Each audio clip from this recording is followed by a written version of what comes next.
People who used to be in the inner circle of Texas Attorney General Ken Paxton are testifying in his impeachment trial. Paxton's former aides say that he used the power of his office to help a campaign donor. Fox 4's Dan Godwin here this morning with the latest on the proceedings. Dan.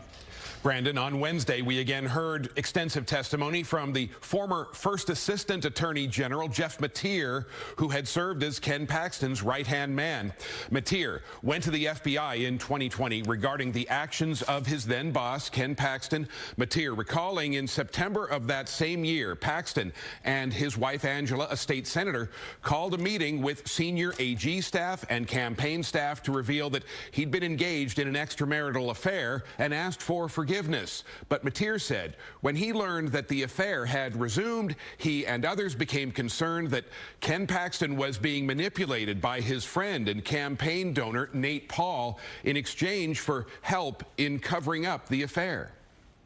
I mean, he was my boss. He'd become a friend. I cared for him. I cared for Senator Paxton. And I wanted him, I mean, I think in one of the memos I say, come clean. And in order to protect Ken Paxton, what you did was then call the FBI, right? That's how you protected your friend. That's not correct, sir.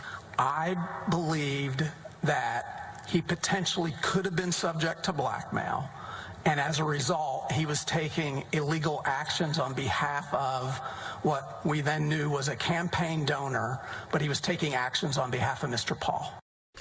Mateer also testified when he asked Paxton directly if he was being blackmailed. Paxton said no, but Mateer said the AG's actions didn't indicate that.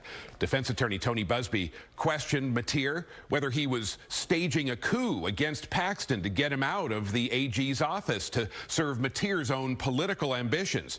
Mateer, in response, said absolutely not.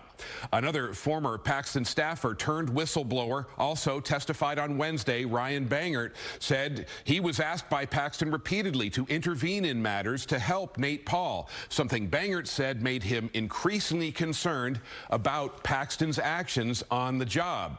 Bangert will continue his testimony today. Brandon.